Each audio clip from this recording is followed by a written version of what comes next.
Hey, how are you doing today? Today I am going to talk about 6 reasons why your employees are underperforming. So I'm glad that you're here, and I wanted to share this information because it's really important. We're starting a brand new year, and underperforming employees really hurts your bottom line. And so I wanted you to think about first, do you have time to replace and train a new employee? Probably not. I mean, we're all busy and that takes a lot of time.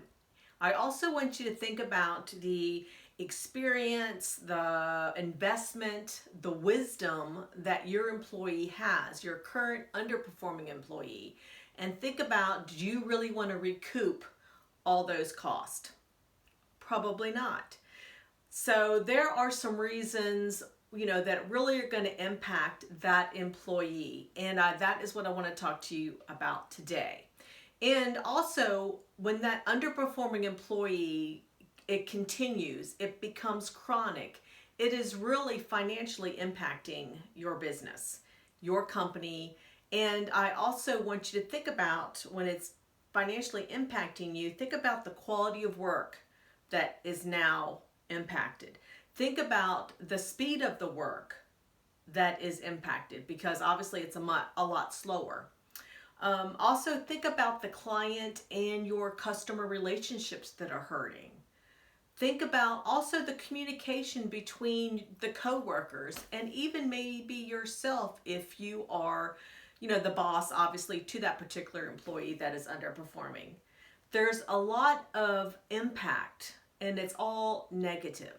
So today I want to talk about that. But first, I want to introduce myself. Hey, I'm Dr. Heather Williamson with the Transformation Group, and welcome back to the channel. All right, so obviously there are many reasons why your employee may be underperforming. And the first one that I want to really talk about today is probably a lack of understanding of what the priorities are and maybe what the expectations are. So if they are not clear on what the number one priority is and what the number one, what those expectations are, yeah, they're going to be underperforming. So basically, that lack of understanding means that they're not clear, right? So I want to ask you this. Have you shared what success looks like for that particular employee? Maybe not. Maybe you just haven't thought about it. Well, this is something you might want to consider. Also think about, have you communicated what the performance standards are for that particular employee, for that particular role that they're in? And if you haven't, that might also be a reason why they're not really clear on what the expectations are. So think about it from this perspective. If you've got somebody maybe who is like in a sales role, have you communicated when it comes to the expectations? For example, do they know that maybe they have to achieve $100,000 worth of sales in 30 days? It might be $50,000 worth of sales in 30 days. But if they're not clear on that, then they're probably not going to achieve it. Juggling tasks, because they've got a ton of responsibilities, a ton of things to actually accomplish in a day or in a week or in a month. Do they know what that number one priority is? What that number one task that they should be focusing on? If not, that could be part of the problem of underperformance. So just some things to consider. The second thing I want you to think about for that particular employee is maybe they're unmotivated. This could be another reason for underperformance. So if they're unmotivated, it could be that, they're just no longer inspired in their job. They could have been working for you for a while.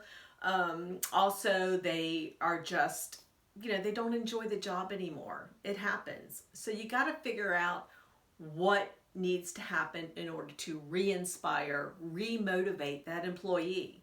And sometimes it's just simply asking. So know your employees, know your team is key here. Also, maybe provide them with challenging tasks.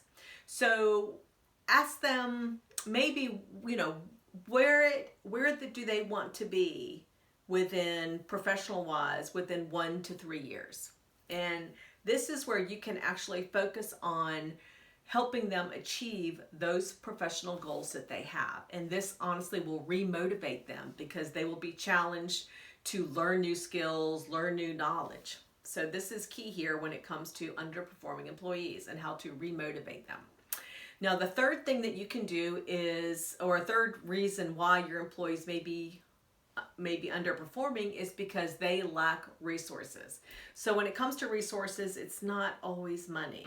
There are other resources as well. It could be equipment resources. They don't have the equipment to do the job. It could be time. They don't have the time to do the job. Money is obviously also another resource. It could be people. It could be maybe they don't have the authority to make decisions and they need to in order to do their job efficiently and effectively. Finding out what is needed is key here. So if resources is an issue, then find out which resource is not helping them, which is that they're lacking in order to do their job effectively. Now, the fourth is poor communication. So when it comes to poor communication, maybe they're not really hearing enough from you. Maybe they only hear things when they're going poorly. Maybe they're not hearing when they're doing things well.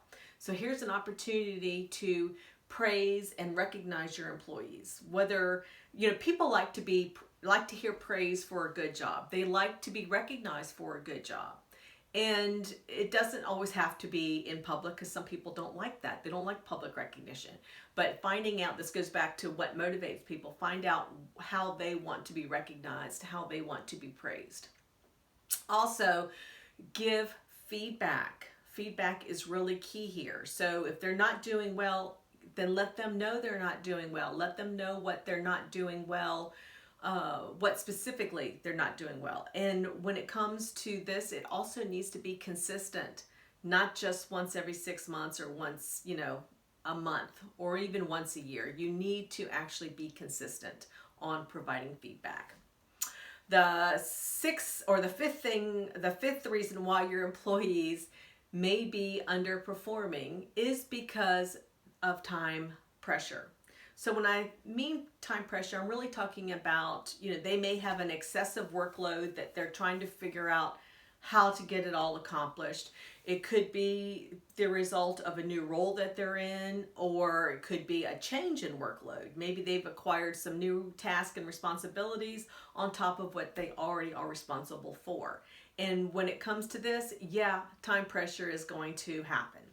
So when time pressure happens, they become frustrated. They become a little just unhappy. And when it comes to that, obviously tasks are not being completed in the time frame that you are probably wanting. And as a result, they are underperforming.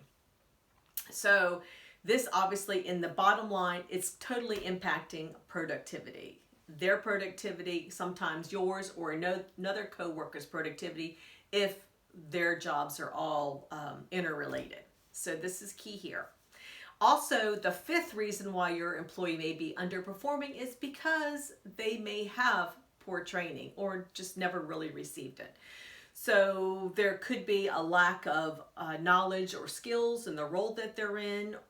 There could be maybe when you hired them, it may be that you overlooked some part of what they were missing in order to be successful in that job.